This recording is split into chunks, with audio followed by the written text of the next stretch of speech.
그리스도의 풍성하신 은혜와 사랑이 늘 함께 하시길 바랍니다. 오늘 이 아침에는 열왕기하제 17장 13절로 23절까지의 말씀, 생명의 삶 큐티 7월 29일자 말씀입니다. 17장 13절 이하의 말씀 봅니다. 여호와께서 각 선지자와 각 선견자를 통하여 이스라엘과 유다에게 지정하여 이르시기를 너희는 돌이켜 너희 악한 길에서 떠나 나의 명령과 율례를 지키되 내가 너희 조상들에게 명령하고 또 내 종 선지자들을 통하여 너희에게 전한 모든 율법대로 행하라 하셨으나 그들이 듣지 아니하고 그들의 목을 곧게 하기를 그들의 하나님 여호와를 믿지 아니하던 그들 조상들의 목같이 하여 여호와의 율례와 여호와께서 그들의 조상들과 더불어 세우신 언약과 경계하신 말씀을 버리고 허무한 것을 뒤따라 허망하며 또 여호와께서 명령하사 따르지 말라 하신 사방 이방 사람을 따라 그들의 하나님 여호와의 모든 명령을 버리고 자기들을 위하여 두 송아지 형상을 부어 만들고 또 아세라 목상을 만들고 하늘의 일월 성신을 경배하며 또 바알을 섬기고 또 자기 자녀를 불 가운데로 지나게 하며 복술과 사수를 행하고 스스로 팔려 여호와 보시기에 악을 행하여 그를 경노하게 하였으므로 여호와께서 이스라엘에게 심히 노하사 그들을 그의 앞에서 제거하시니 오직 유다 지파 외에는 남은 자가 없으니라. 먼저 18절까지의 말씀을 보면은 하나님께서 종들을 통해서 선지자들을 통해서 말씀하셨는데 그런데 이스라엘 백성들이 그 말씀을 따르지 아니하여서 하나님께서 이스라엘 백성들을 제하셨다. 그런 대략의 말씀이 대강입니다.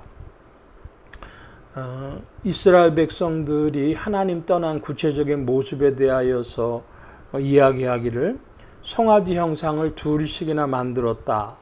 아세라 목상을 만들었다. 1월 성신을 경배했다. 바알을 섬겼다. 자녀들을 불 가운데 지나게 했다. 복술과 사수를 행했다. 그런 말씀을 기록하고 있습니다. 그 중에서 우리가 이제 명백히 하는 것은 바알이라고 하는 것인데 바알이라고 하는 건 풍요입니다. 축복. 거기에 사람들이 팔리고 또 아세라 목성이나 1월 성신이라고 하는 것은 그 압도되는 것이죠. 전 세계 어디 문화권에서나 지금 다 보여주는 사방 이방인들의 모습을 다 끌어가지고 온 것입니다. 1월 성신 섬기는 거, 바알 섬기는 거, 아세라 섬기는 거, 형상 만들어 섬기는 거, 자녀들 불 가운데 지나게 하는 거, 무슨 복술과 사수를 행하는 그런 모든 일들에 이런 종교적인 모습은 다 아담에서 말미암는 것이죠. 인류 역사가 보여주는 아담의 모습들을 이스라엘 백성들이 하나님의 말씀, 하나님의 규례에 따르지 아니하고 그걸 구체적으로 선지자들을 종들을 보내셔서 말씀하셨는데도 불구하고 그들이 따르지 아니한 것입니다. 그것을 말씀하셨고 19절 이하입니다. 유다도 그들의 하나님 여호와의 명령을 지키지 아니하고 이스라엘 사람들이 만든 관습을 행하였으므로 여호와께서 이스라엘의 온 족속을 버리사 괴롭게 하시며 노략군의 손에 넘기시고 마침내 그의 앞에서 쫓아내시니라. 이스라엘을 다윗의 집에서 찢어 나누심에 그들이 느밧의 아들 여로보암을 왕으로 삼았더니 여로보암이 이스라엘을 몰아 여호와를 떠나고 큰 죄를 범하게 하매 이스라엘 자손이 여로보암이 행한 모든 죄를 따라 행하여 거기서 떠나지 아니하므로 여호와께서 그의 종 모든 선지자를 통하여 하신 말씀대로 드디어 이스라엘을 그 앞에서 쫓아내신지라 이스라엘이 고향에서 아수르에 사로잡혀 가서 오늘까지 이르렀더라. 하나님께서 택하신 백성, 야곱의 족속, 아브라함의 자손, 아브라함과 이삭과 야곱의 자손인 이스라엘 백성들을 하나님은 계획이 있으셔서 선민으로 삼으셨는데 이들이 하나님의 뜻을 따르지 아니하고 사방 이방 사람들의 종교적인 행태를 따라갈 때에 그것을 보시고 하나님께서 이들을 버리신 것이죠. 멸하신 것입니다. 그래서 아수르 사람에게 잡혀가게 하셨다 그럽니다. 과연 하나님께서 이들을 멸하신 것이 완전한 징벌이냐? 그렇다고 한다면은 하나님께서 그들을 구루터기까지 남겨두지 않고 버리셨는가? 라고 하면 그렇지 않죠. 그렇지 않게 오늘날 이스라엘이라고 하는 나라가 다시 중동 땅에서 국가의 이름을 들고 세워지고 한 것이겠죠. 하나님께서 지금 이스라엘을 이런 궁벽한 처지로 내어놓으신 것은 그들의 죄악 때문이었습니다. 버리셨다는 표현을 이제 제거하셨다고 하는 표현을 어디까지라고 봐야 할까 하는 질문이 있지만 중대한 사실은 그들이 하나님의 계시의 종교를 사방 이방 사람들의 신앙 양태인 종교화 시켰다고 하는 데에 그들의 죄악이 있다고 하겠습니다. 하나님께서는 그 계시를 잘 풀어주시려고 종들을 세워서 보내셨는데도 불구하고 이스라엘 백성들이 그 말씀을 듣지 않았던 것이죠.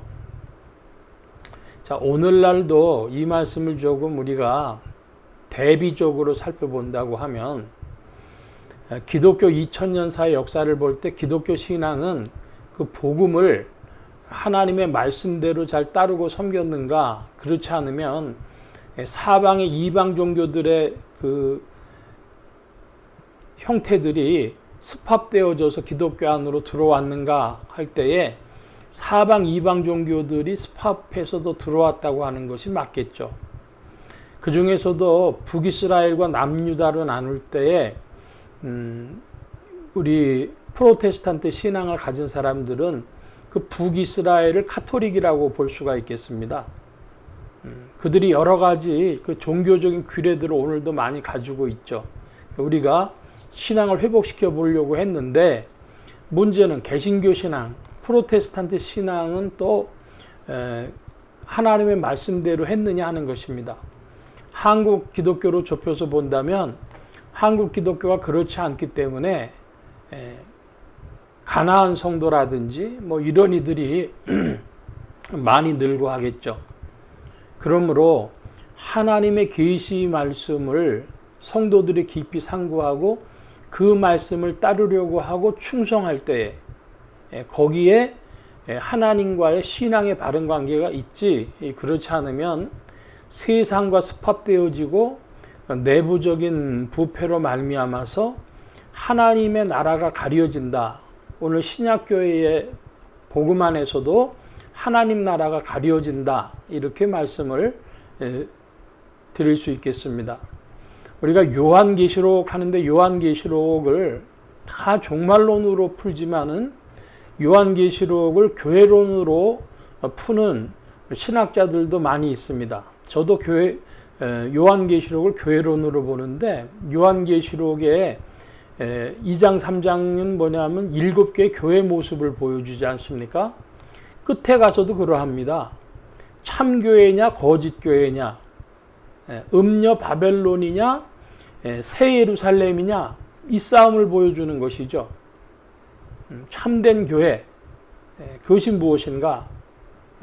그래서 요한계시록까지도 교회론을 보여준다 할 정도로 참 신앙과 거짓 신앙, 참된 교회와 거짓 교회, 우리는 그 싸움을 계시의 터 위에 서 있는 복음 신앙, 계시를 벗어난 세상 종교, 이렇게 우리가 말씀을 기억을 하고 하나님의 계시 말씀을 풀어줄 또 종들을 하나님께서 보내십니다.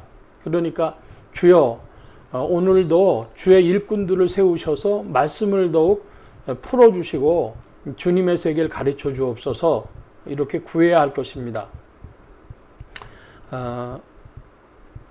이스라엘 백성들도 선지자들이 많았습니다. 근데 거짓 선지자들이 많았죠. 오늘날도 참 선지자와 거짓 선지자, 참된 목회자와 거짓 목회자 이렇게 얘기할 텐데 뭐 그러면 당신은 참된 선지자, 참된 종이요, 이제 그렇게 물으실 겁니다. 그렇게 물어야 당연하고요.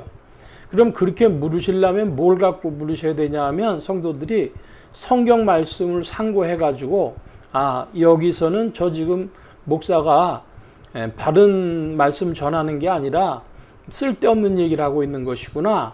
그걸 가릴 수 있는 실력 있는 성도들이 돼야 할 것입니다. 그래서 성경 계시의 터에서 우리가 다 만나야 된다. 말씀을 전하는 목회자들도 듣는 성도들도 성경 말씀 상고하는 일에 모두가 힘쓰므로 하나님의 말씀 안에서 만나고 또 주 앞에 충성된 주님을 사랑하는 일꾼들이 되어야 되겠다 하는 말씀 드립니다. 오늘 말씀 여기까지 봅니다. 기도합니다. 만복의 근원 되신 주님 함께해 주셔서 계시 말씀 가운데 세워지는 참된 교회와 성도들 주의 일꾼들로 부르시며 오늘도 성령으로 말미암아 지도하시고 인도하셔서 주와 더불어 전진케 하옵소서. 한 주간과 오늘에도 세임 주신 구하며 감사하며 의지하올 때 예수 그리스도의 이름으로 기도하옵나이다. 아멘.